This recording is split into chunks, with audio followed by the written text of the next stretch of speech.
Oh, yeah. Oh, yeah, that would slick back really nice. Oh, yeah.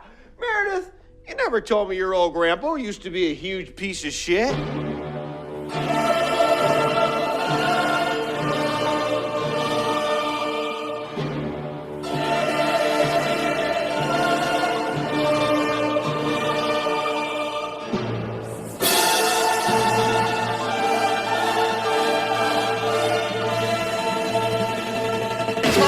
Let's go.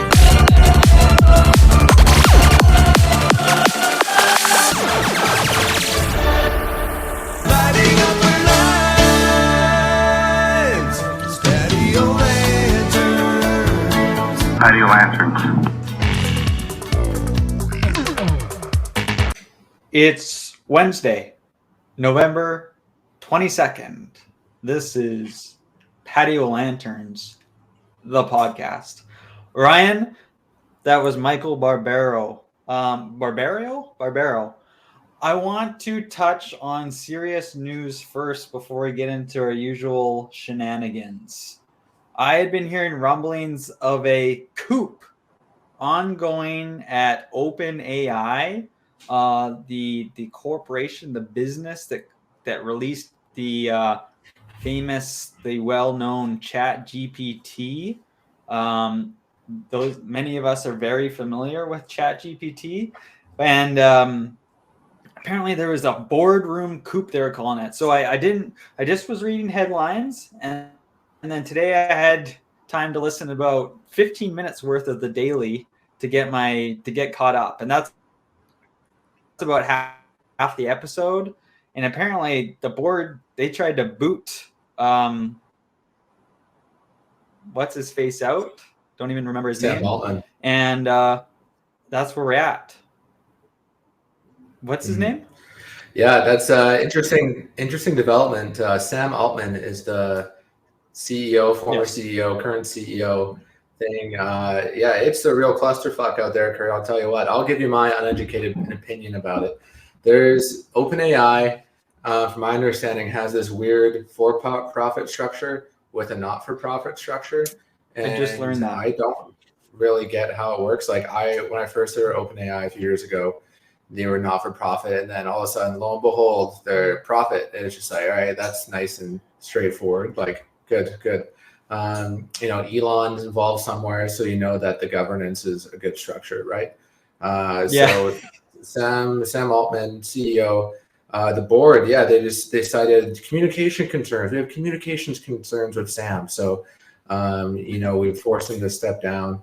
And then, all of a sudden Microsoft's like, hey, you can come work for us. And then all of a sudden that wasn't communication to employees. And the employees is like, hey, fuck this. Like, we like Sam, so we're going to all resign if you don't reinstate him as CEO.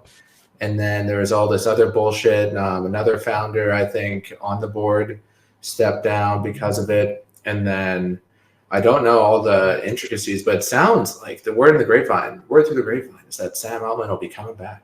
CEO. Wow, he'll be coming back as CEO. Just like a two-day vacation. That's crazy. That is wild, Ryan. Thank you for the explanation. So I learned that, yes, Elon Musk was involved. Is he still involved? I heard he was involved, and then he got the hell out of there. He left all his money behind. He got the hell out of there.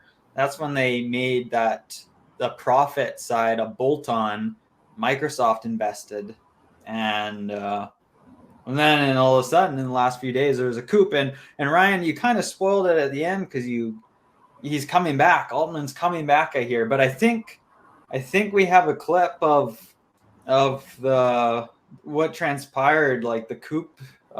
It's kind of like in the U.S. they record this courtroom. In the U.S. they record the court session when you're on jury duty or when you're found you're going through trial, and we have audio footage, I believe, of the coup. So let's just listen here and see what exactly happened in the last few days. So can't wait to hear about the coup. As of today, Oscorp Industries has surpassed Quest Aerospace as the principal supplier to the United States military. In short, ladies and gentlemen of the board, Costs are down, I think that's Altman. revenues are up, Mm, and our stock has never been higher. that sounds pretty good to me. Norman. Wonderful. As a matter of fact, it's the reason we're selling the company. What? Yes, Quest Aerospace is recapitalizing in the wake of the bombing. Expanding. They made a tender offer we can't ignore. Why wasn't I told? The last thing they want is a power struggle with entrenched management. The deal is off if you come with it. The board expects your resignation in 30 days. But you can't do this to me. Wow.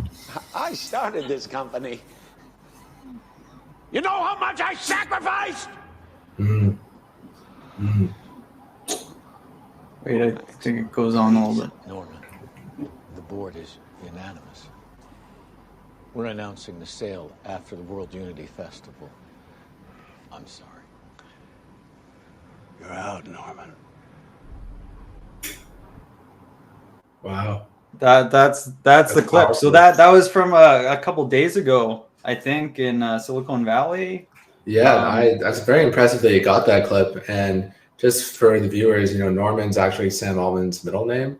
They like to kind of go by, kind of like, the boomers out there go as, Bob when their name is Robert, for example. Right. I see. Even I was a bit confused by that, but that's good info. Oh, Right. Good info you only get here.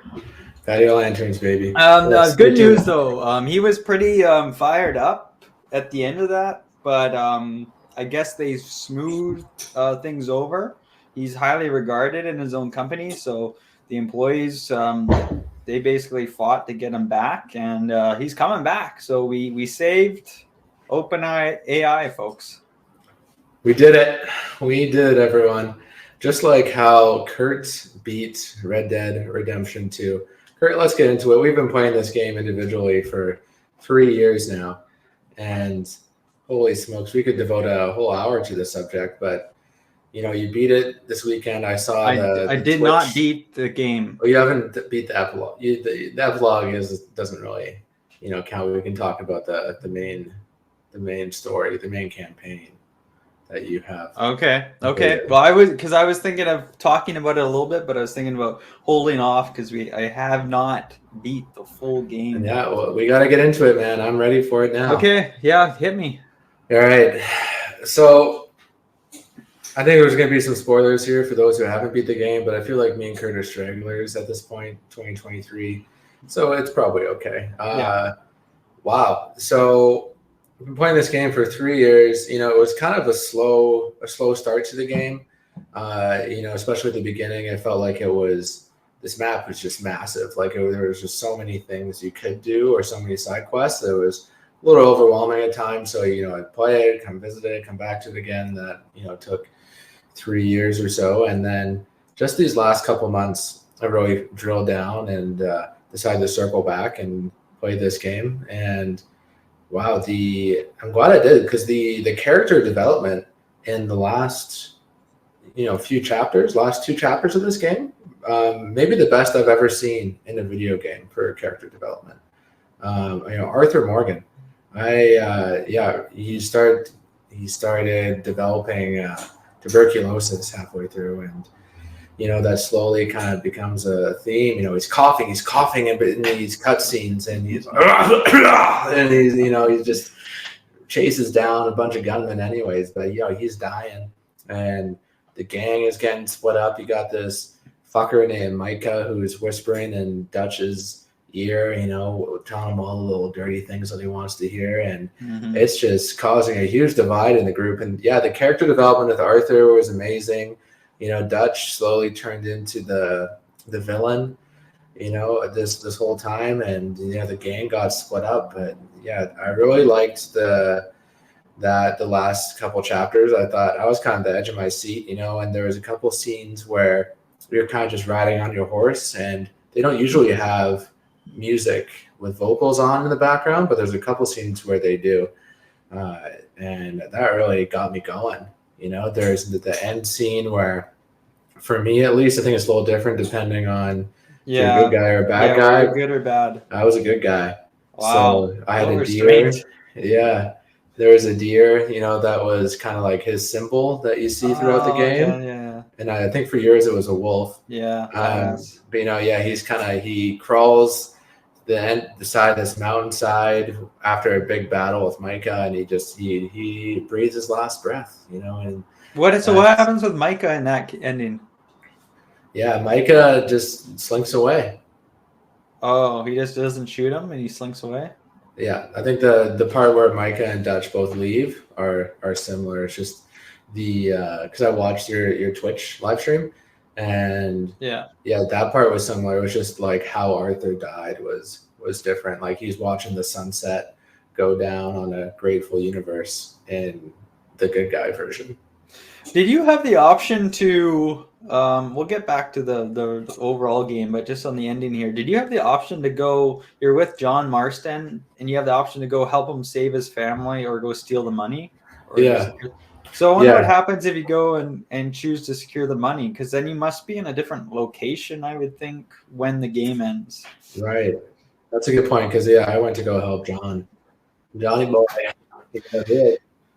Yeah, obviously, so I got the bad honor ending. My dedicated Twitch followers for the wine nights were begging me. They're begging me. You gotta get your honor up. You gotta do this. You gotta do that. And every time I would maybe say hello to a couple people, it would boost it a little bit. I would, shoot the next guy I saw, or Yeah. throw a little lasso around somebody.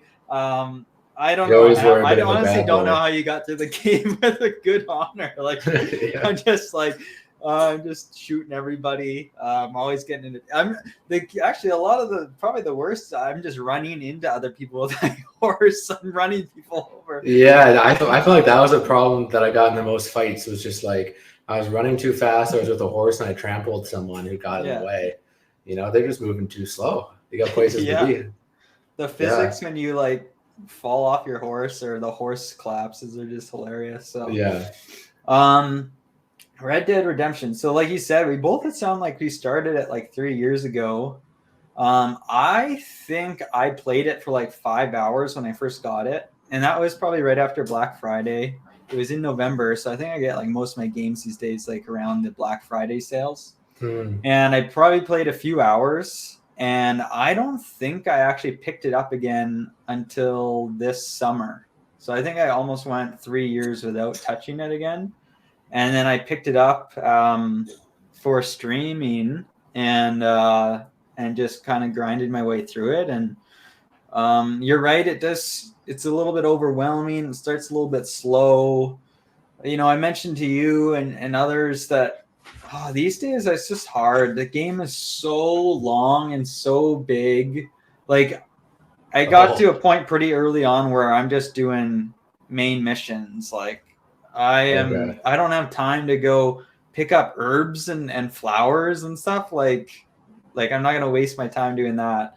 So I'm just trying to do main missions, trying not to go to jail.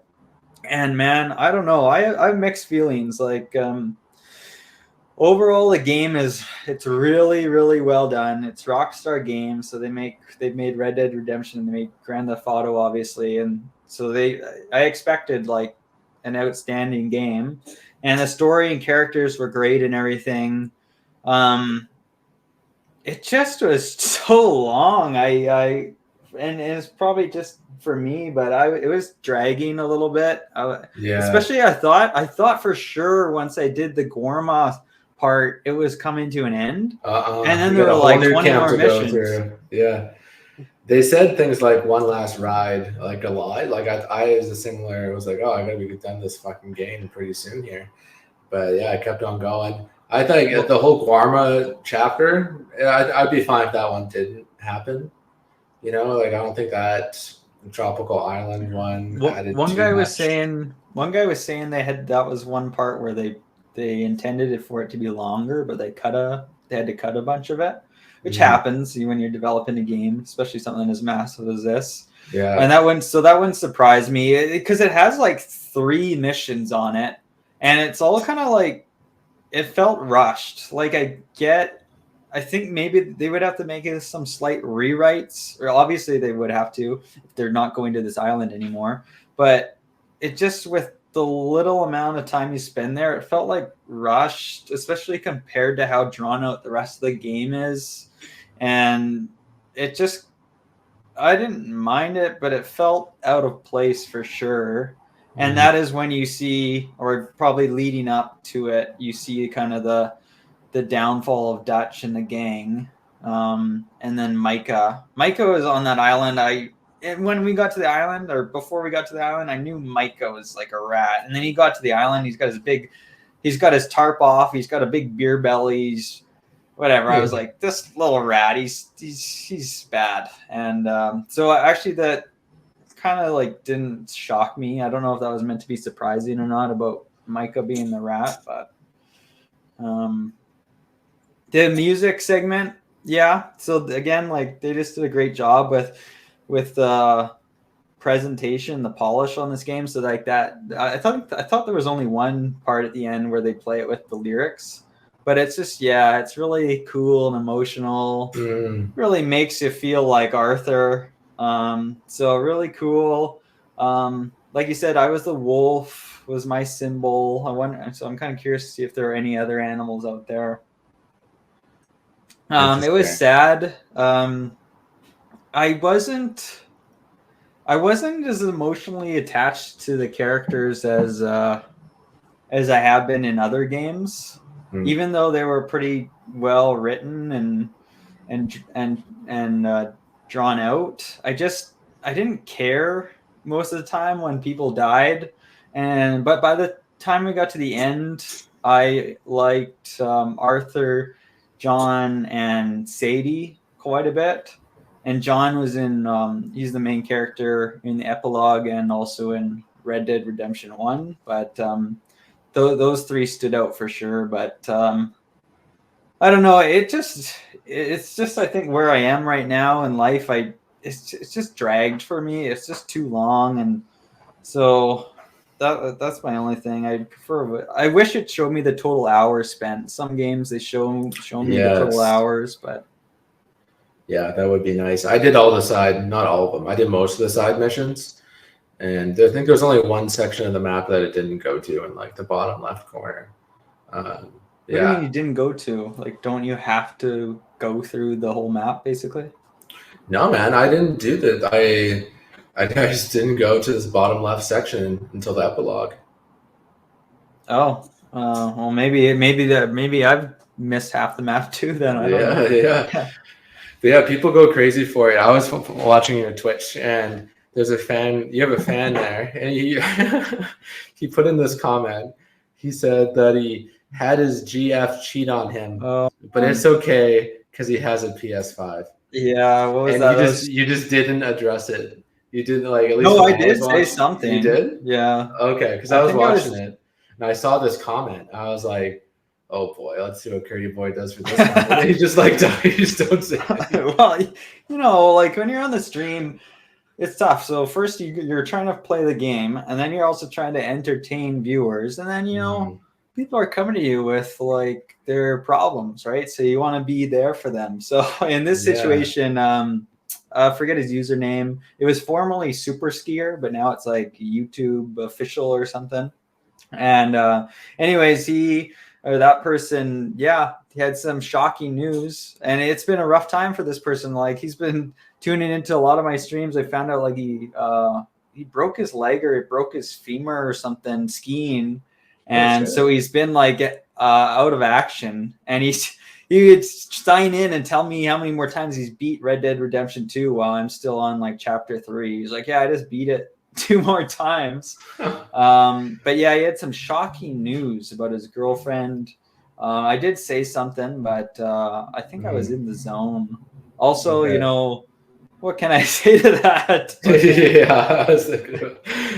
Like, oh damn. I was like, oh damn, bro. Yeah, shit. Yeah. Guy breaks his femur and gets broken up with. People love Red Dead Redemption 2. There's been two of my main followers just They love it. I think that's all they play is Red Dead Redemption. They love I mean, everyone wants to be a cowboy. Yeah, I get it. We lived it. Yeah, that's people want to be us, and I don't blame them, man. Just a couple of podcasting cowboys. Yeah, so I started wearing the cowboy hat on my I was on gonna every say stream. that. Yeah. So the epilogue is really long It so is. far, actually. You're doing the epilogue, and you're like, oh yeah, I wonder if I just wrap this up within like the next 10 minutes or so. I'm like, oh yeah, you're in for a treat. To a few hours at least. And yeah, big question, I guess. What are you gonna do after you beat it? Move on to the next one. So I have a game called Control that I bought a few weeks ago and started it, and it was on sale. And then I've got my eyes on a couple other games that are currently on the Black Friday sale. Also, I have probably another game called Bloodborne, which I have and put that down a few years ago as well. I'm a little scared about that one because it's just so difficult, and I don't know that I don't even know if I could stream it. On one hand, it might be funny because I'd be dying over and over again. On the other hand, I don't know that I would get anywhere, especially because I probably need to look at a tutorial on the side too. So I've got plenty of options. Right now's the time though. It's all the Black Friday sale, so now's the time to load up for the next half a decade here. Yeah, absolutely. Yeah, I think a big one that I want to play is what's the name? It's the sequel to it's God of War 2. Yeah. I haven't got that yet. That'd be pretty high on my list, but I'm just distracted with the Call of Duty right now. Per usual, I gotta pay the Call of Duty tax every year just to play with the boys. Yeah, it's about playing with the boys. It's not about the new maps and shit. Yeah, it's all the same. Whatever. I've heard some pretty bad reviews as usual, but I don't know. I mean, God of War is super high. It's just at this point, there's like a lot of games to choose from, so I'm trying to choose ones that are a lot cheaper, and that one's still like $50, I bet, or more. Other ones you can get for $10, $20. So looking in that range first, but God of War. So another one. This is a good transition. So another game that came out recently that I really want to play, but it's probably going to be like 2 years at least now, is Alan Wake 2. Oh yeah, I've heard about Alan Wake. You've heard of that? So I used to play it. I think did we do co-op on Alan Wake 1, or did I just watch you play it? Something like that. Either. Maybe you watch me. It's the first one came out a long time ago for like Xbox 360, and you're a writer. He kind of sounds like Michael Barbaro, and he's like, I'm a writer for the Daily. It's Wednesday, November 22nd, 2003. And he writes like horror movies, or I don't know, he gets caught in his own horror movie, and the only way to get out is he's got to write his way out, right? So it's like a supernatural mystery thriller kind of action game, and you kind of have a flashlight and a gun, and you shoot the shadows and everything.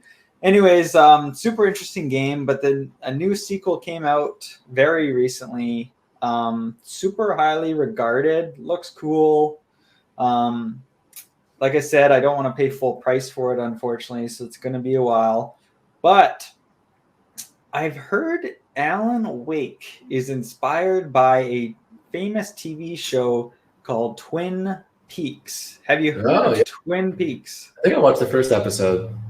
Okay, so Twin Peaks, I've heard of it a lot because I'm a big fan of like TV and movies and stuff. So, I get around a little bit. You're a man of culture. Yeah. So I heard Alan Wake, which is a supernatural mystery game, is inspired by Twin Peaks.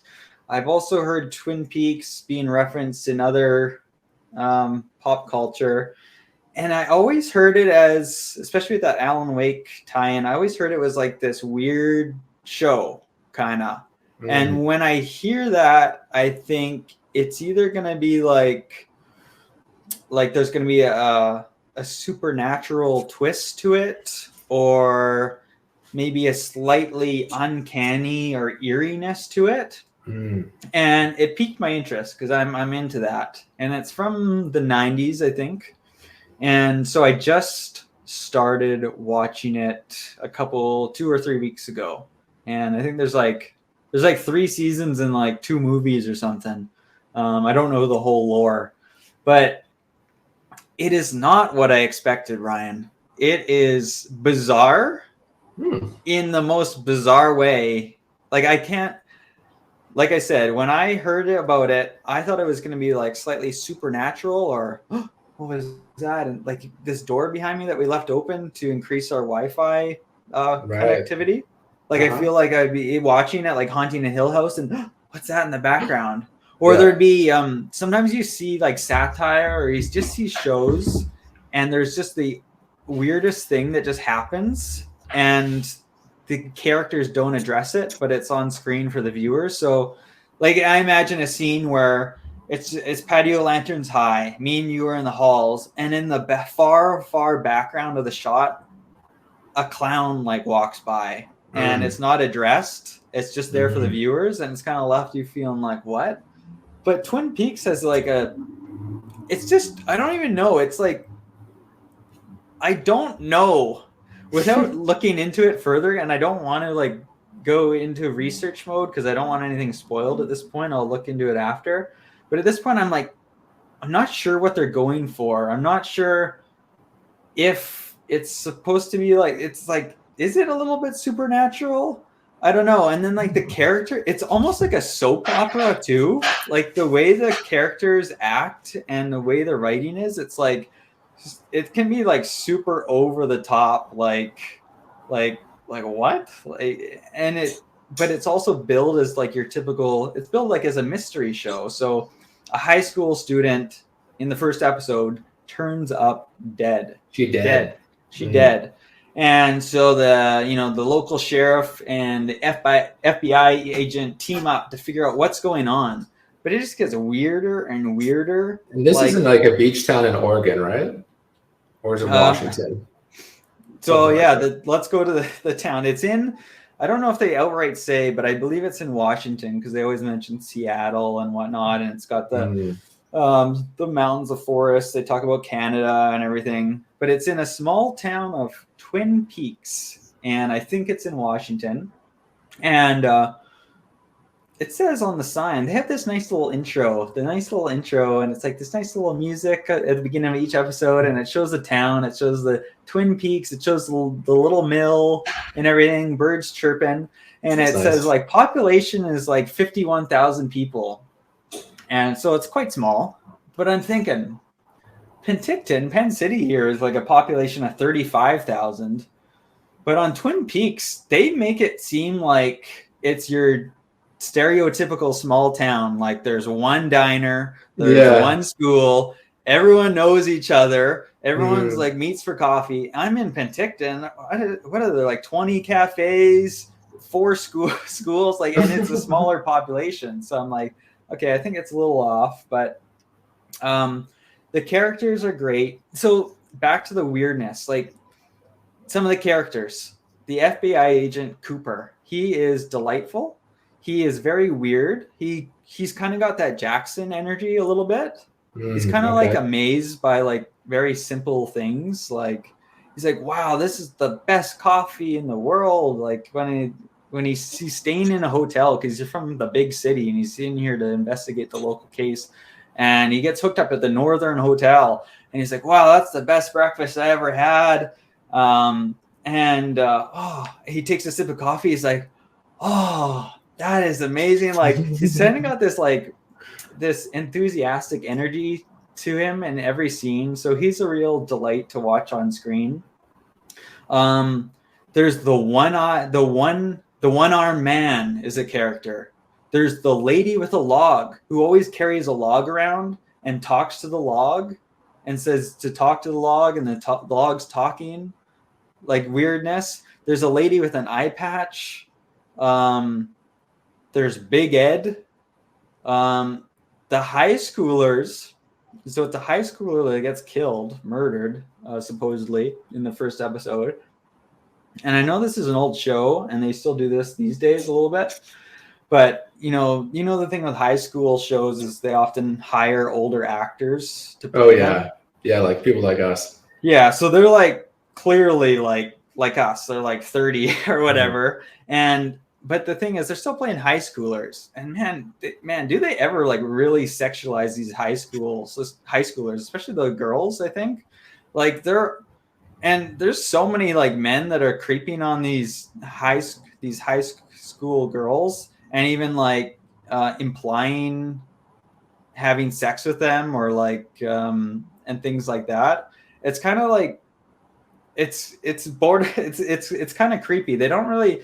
I feel like nowadays they don't quite put it out there as like bluntly as that. They might be older characters playing these high schoolers, and there might be. I'm thinking like Riverdale. They're like fucking having sex with each other every episode. But on here, it seems like every episode there's like old men that are and these young high school girls that are always like flirting with each other. And then they're implying maybe as they're going through this investigation that this girl that got married had sex with this guy, and that guy, and all in the same night. And it's kind of like, man, like, they're like 17. Like this is let's chill out a bit weird. It's just I just can't explain it. I really like it. I just do not know what they are trying here. To be honest, I'm like, is this a supernatural show? Is it supposed to be a parody? Is it a soap opera? It's just weird, and I cannot explain it. I cannot explain it. Is that why it's a cult classic though? Just because people like it doesn't fit a genre?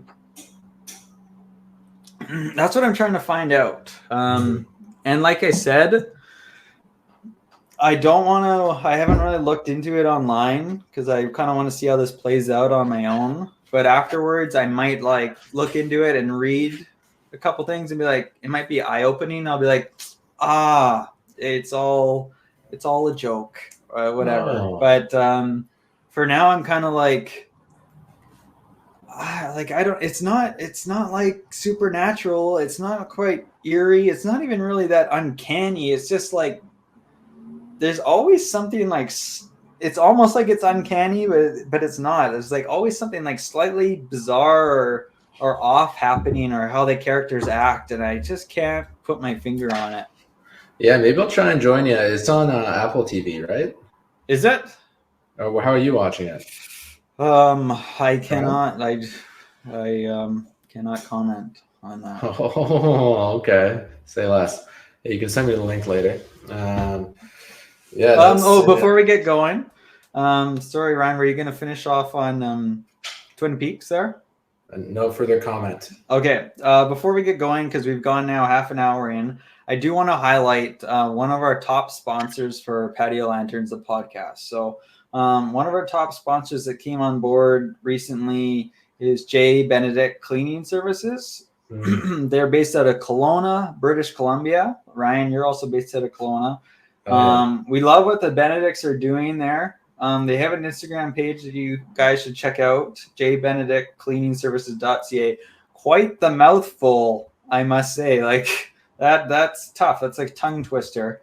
They say on October 27th, our team is here to clear the way for a safer and cleaner winter. Let it snow, we'll make it go. So they do snow removal. Problem is there hasn't been any snow. And actually, going off on a side note here, Michael J delayed the opening of Big Whale Week because there hasn't been any snow.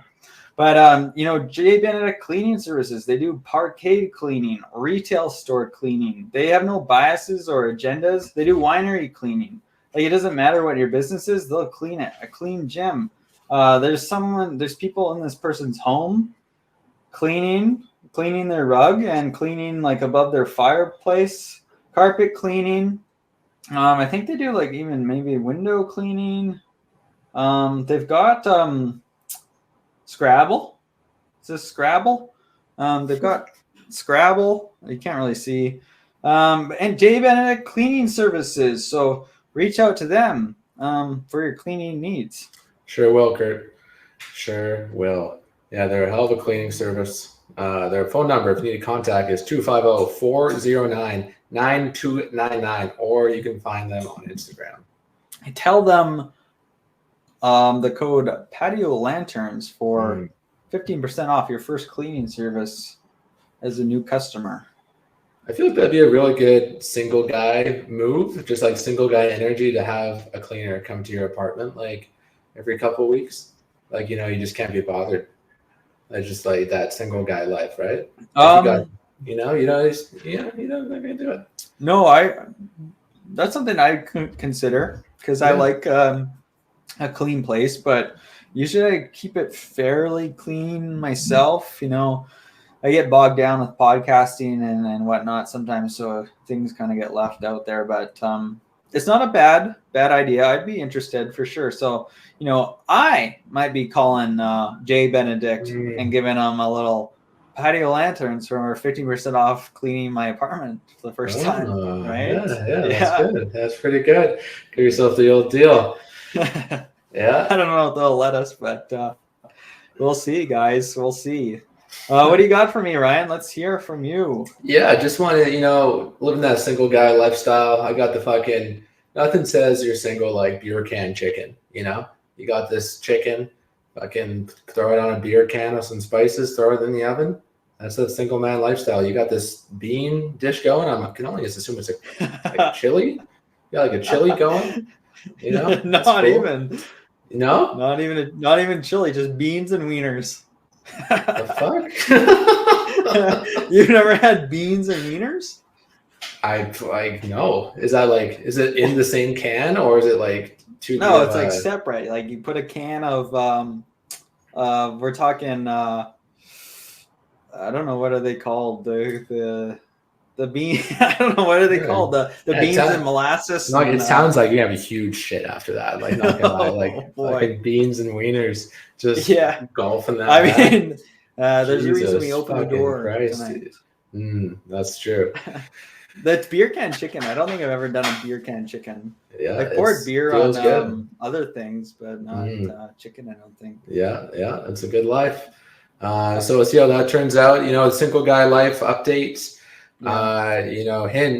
Bumble deleted it after we had that last episode, because it went through the whole population of Kelowna in a few sittings. So just, I don't have time for this.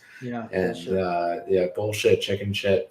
Been on a couple dates, couple gals, 2 dates, 2 gals each. One ended with me, one I ended it with. So back to square one. Here we go. Wait, so this happened on the date, or like after the date, or did you go on multiple dates? 2 dates for each of them. Oh, okay. Yeah, you've been going on a lot of dates, Ryan. Save some for the rest of us. Holy smokes. Kurt, it got me thinking, what's the best way to break it off with someone? Like, say you're going on a couple dates with a gal, but she's not into it. How would you want to receive it? Or is the first question, and then second question is, how do you, if at all, break it off with some other gal? What do you mean, if at all? Yeah, maybe you just don't. You just keep it going. You just keep her going. Man. I mean, you just keep it going. Act like a piece of shit, and then wait until she breaks up with you, I guess. Yeah. It's the easy way out. So you've been on a couple dates, and let's say she's gonna end things. I don't even know if you would say break up, but break off the dates. Not go forward with it. I don't know. A couple dates, you probably get by with a text at that point. You don't have to necessarily be in person or even a phone call. You just get a text. You don't want to be ghosted. That's key. You don't want to be ghosted. So you want a text, let's say 2 dates, not a huge commitment. And you definitely don't want to hear it's not you, it's me, that thing. But you just want a fairly brief. Yeah, I mean, I think it happens. I see that, but I think it's just going to happen regardless. But you want like a brief message and just, I don't know, it's got all the normal politeness in it. I had a great time, but I'm just not feeling a connection. And so I don't think we should see each other, and I hope you find what you're looking for. You're such a good guy. And that's kind of the standard thing, but I don't know how Very much better standard. than you can get. Yeah, I don't think there's any good. Like, no one wants to hear, bad news, right? It's just kind of like you kind of just gotta do it like you're a coach cutting someone from like a hockey team. You just gotta keep it simple, keep it to the point, and get back out there. Sometimes you want to know specifics, but I don't know that you're ever really gonna. In a lot of cases, you're not gonna get those. Nor I don't know if you actually want to. You'll be Like I think if after someone the fact. says something vague, and they end it with you, I think you just leave it because it's just like, oh, I'm sure you do want to know more, but it's just like, what are you gonna do? Get in a fight with them? Like, hey, like, no, like I want to know more. Like, I think part of me does want to do that. Just to see what happens, because it's like, okay, like I know it's not gonna go anywhere, but like I really want to know what specifically about it didn't work. Yeah. See, do that, and then if you want to break it off, I mean, well, it's the same thing. You just send them a little note. It's basically the same thing. Just copy and paste the message that the other girl sent you, and then forward it along. Remember to change the name. Yeah. I don't know. You can't unfortunately do a lot more than that. I would just try and communicate. No one really likes to be ghosted, so try and communicate. I'll tell you, the more these dates go south, the more building a cabin in the woods sounds appealing, How south are these dates going? Like, are they going really badly or? Oh, Kurt's so bad. No, they're fine. They're great gals. They're great gals, man. It's just, if it doesn't work, doesn't work. So I think I've been on, they're all really nice dates. Nothing to complain about. So I was thinking, because you've been on all these dates, you're like hopping onto my live stream. Oh, I got like 3 dates to go to. Just popping in and see if we beat this stupid game yet. Right. And so I was thinking, this is what you can do for me, because I'm not currently on the market officially, but we need to get psychological. We need to play mind games a little bit. So when you're out there, I am thinking this. I'm thinking, any chance you have on your date with Susie Q to throw my name out there, get Kurt into the minds of the Kelowna population. So I've got some examples. So like you're on a coffee date or whatever, and she's like, I like gardening and I'm a bit of a night owl. Oh, and I love pizza. And you just say, oh yeah, that's great. Actually, you know who loves pizza? My buddy Kurt.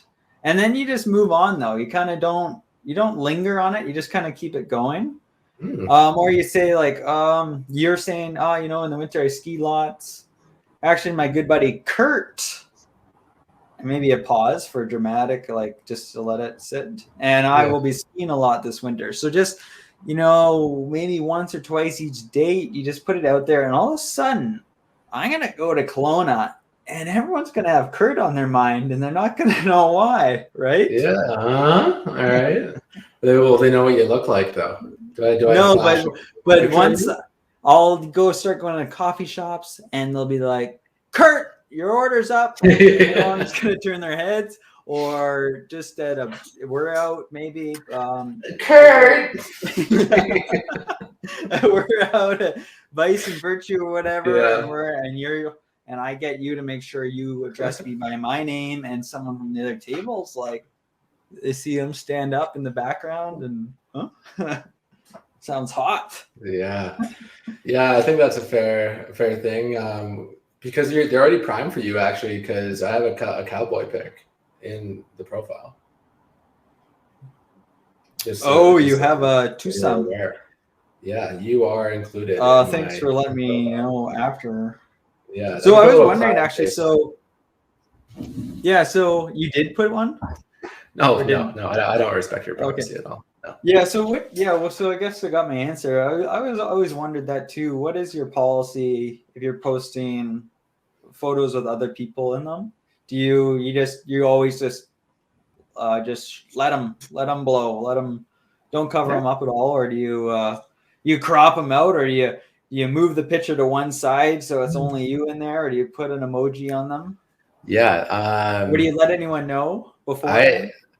No, I don't let people know. I think it's like the only people that would be included are my besties. I think they'd all support it. And then there's the added benefit, like maybe there's a lass out there who knows one of you. You know, like, oh, is that Kurt in that picture? Like that guy, he's such a hottie, Oh, that's kind of yeah. like like they know someone.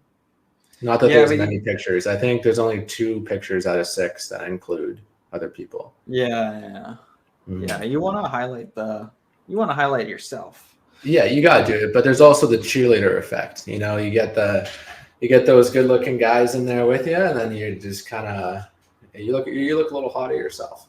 But you also don't want them being like, "Hey, who's that other guy?" Yeah, they fall in love with my co-host here. Yeah, Yeah, exactly.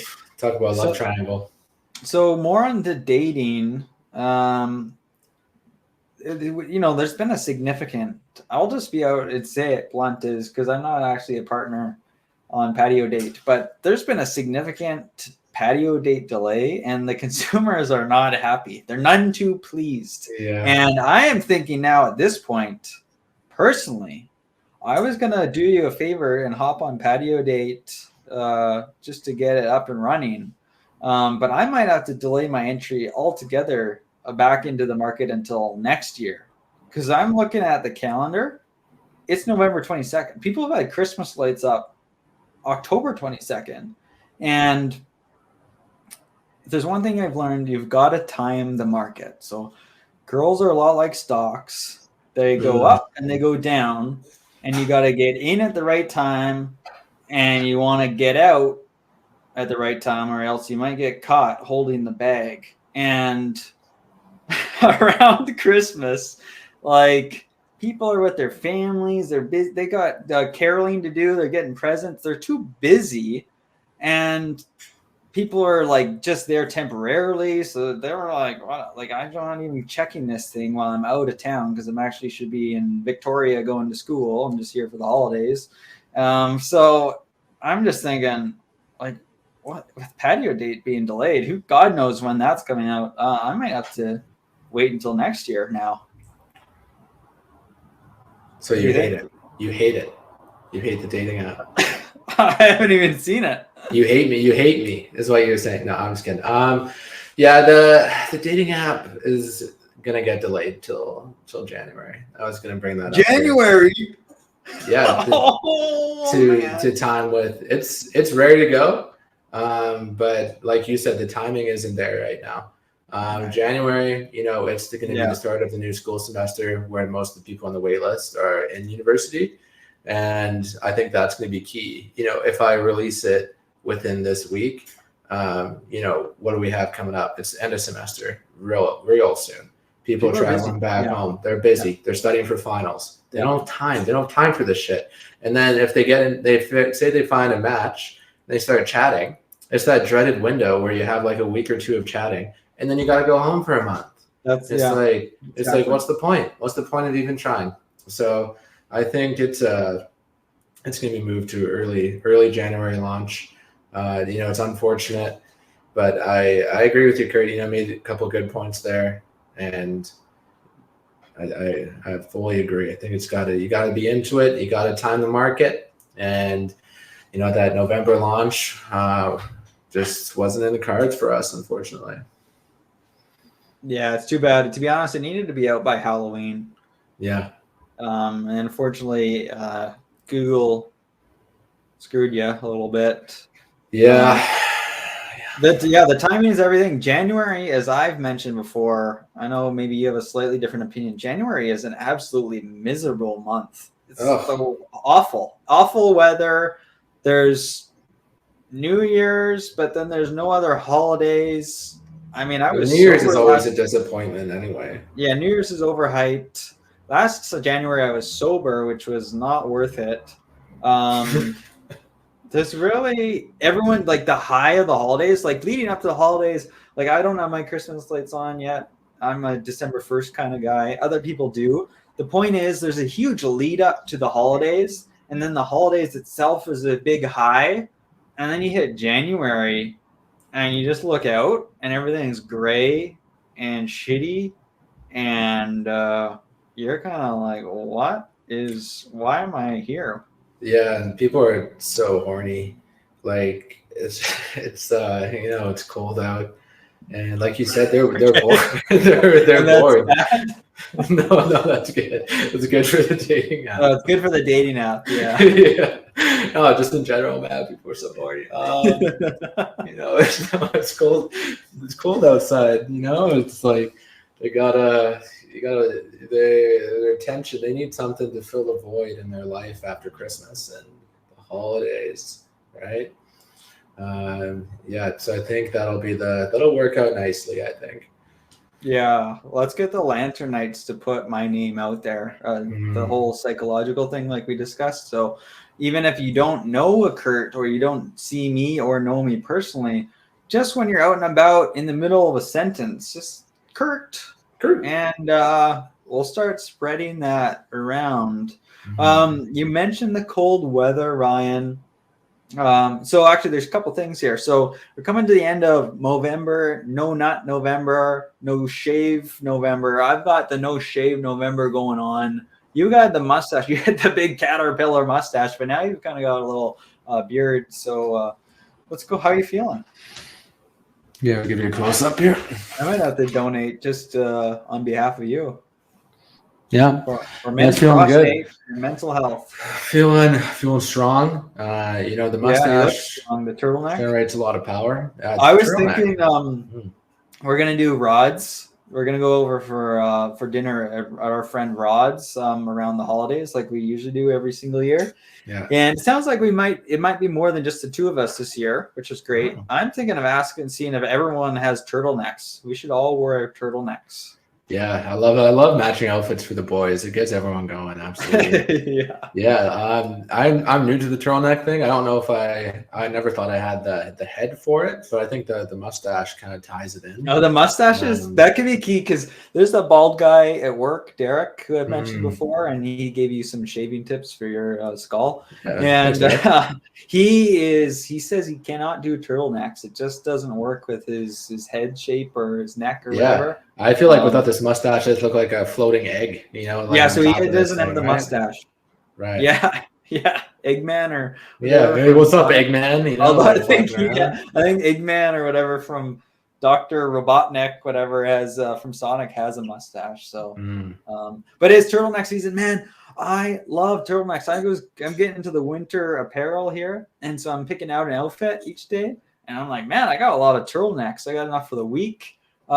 There's no reason shirts should not cover the neck. Like I'm wearing just a dumbass long sleeve t-shirt. Yeah, you look like a bit of a fool right now. I look like a fool. My neck's totally exposed. It's cold.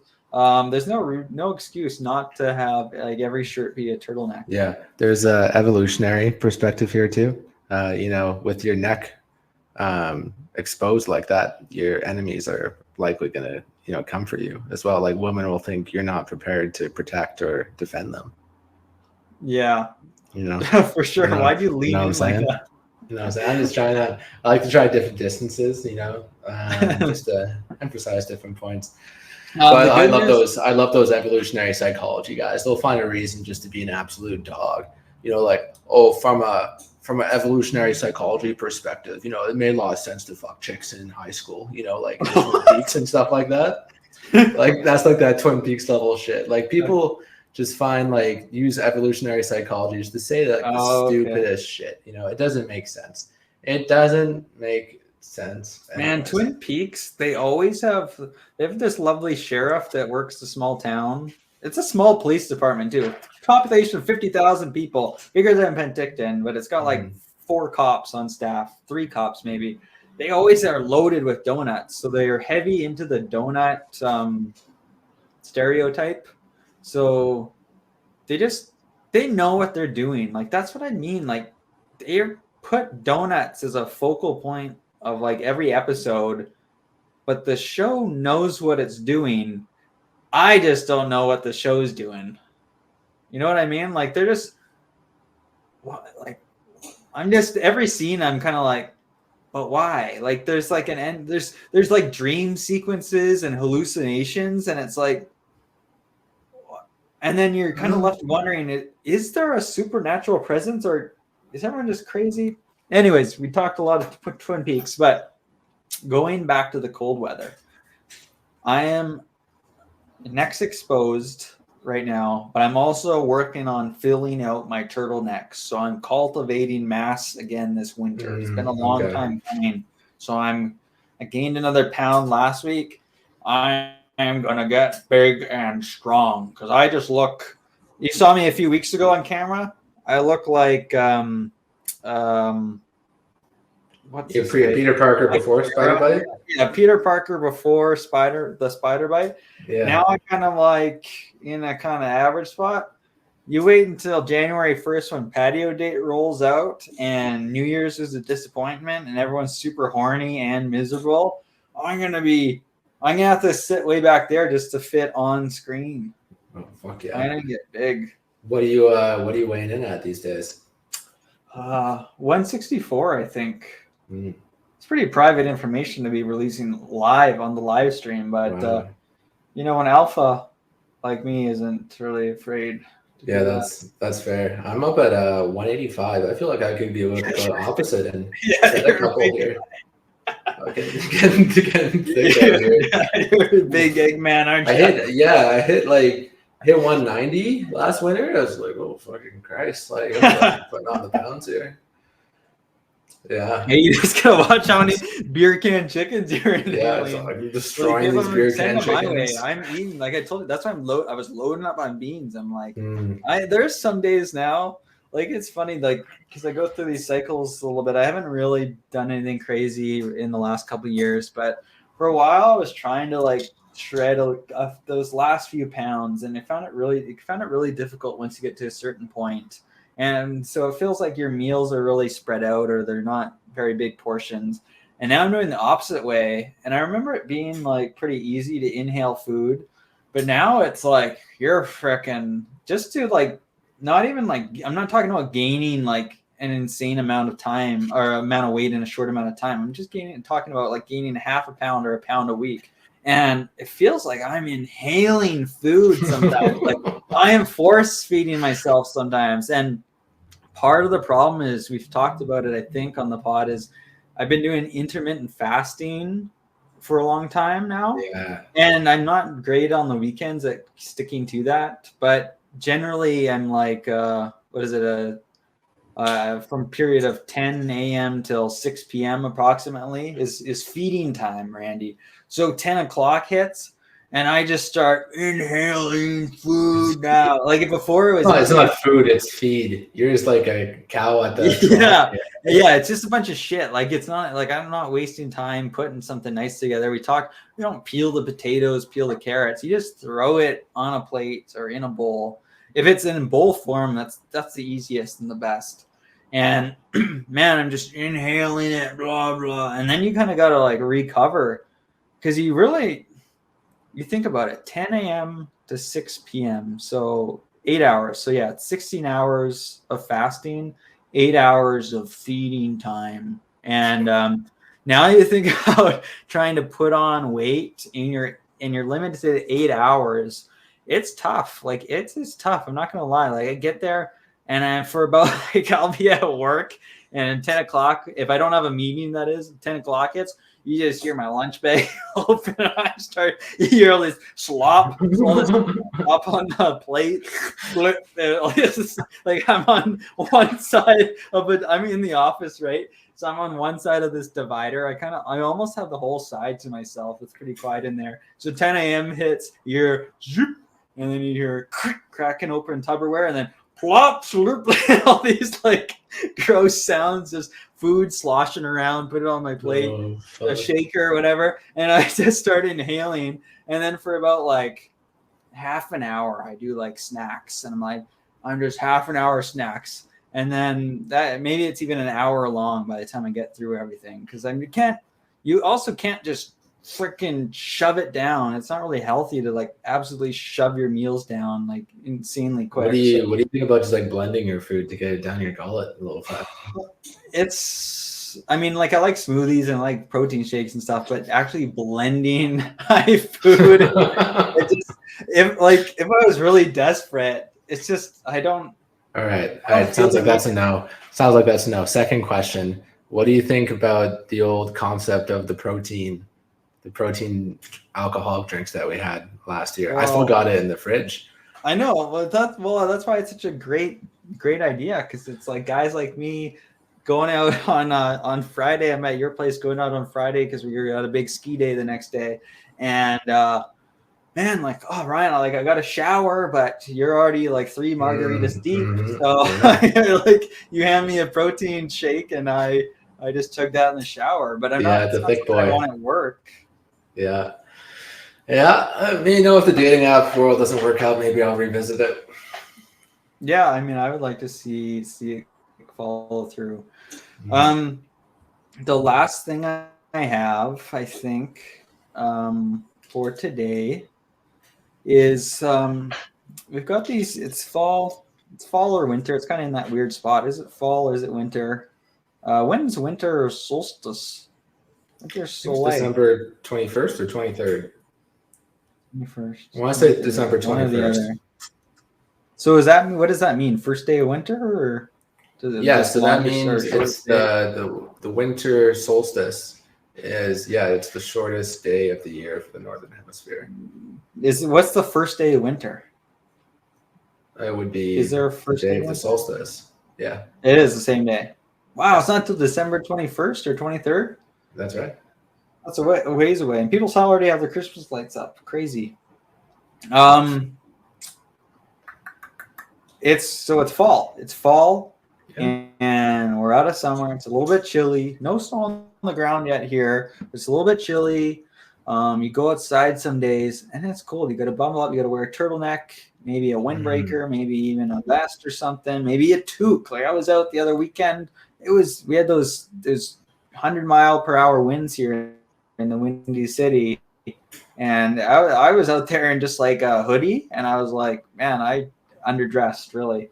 Anyways, it's not like summer where you're inside in the summer and you see such a beautiful day out there. It's hot. Everyone's hot and sweaty on the beach, tossing the frisbee around, tossing the football around. People are cracking Coronas.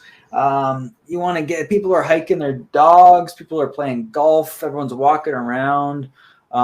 You want to be outside, and you feel bad for being inside. Even if you're podcasting or doing some summer school, no matter how important the work is that you're doing inside, there's still a part of you that's like, man, I feel guilty for being cooped up in here. I wish I was set free like John Altman when he got let go of OpenAI. But fall comes around, no more guilt, Ryan. Fall. Oh, that's good. Fall means on the weekend, it's okay to be a piece of shit. It's okay to be a piece of shit. It's a time for rest. It's a time to restore. Have a restorative time. You light a couple candles. If you're Kurt, I'm lighting them up. You make a beer chicken if you're me, right? You just kind of sit there, you watch a little football. That's when the good ideas come to you. You gotta let your mind rest after a busy social summer and just kind of you get a little introverted. That's all right, and you're reflecting, you're thinking about life, man. Yeah, man, that's the good stuff. I mean, that's good point.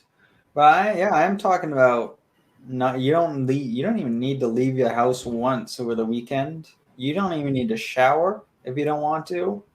Personally, I usually shower. You take baths? A winter bath? Don't do baths. Winter's a good time for a bath, my guy. Were you doing the baths or? I'm mixing in some baths. Yeah. It's just I don't know. It's a waste of time. Is Oh. it worth the relaxation? That doesn't really sound like the fall vibe, man. You got nothing but time at home, you know?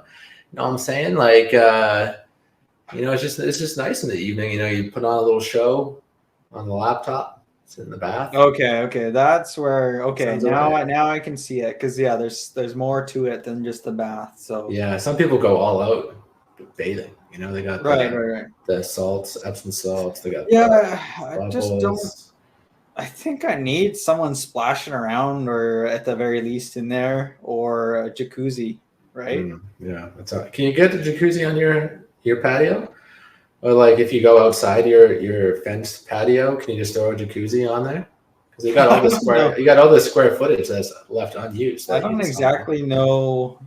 I suppose it is probably not considered part of my strata lot, and therefore I'm not allowed to like make any modifications. Yeah. I told you about there's random shit always falling from the sky. So people drop their pillows, umbrellas, barbecues.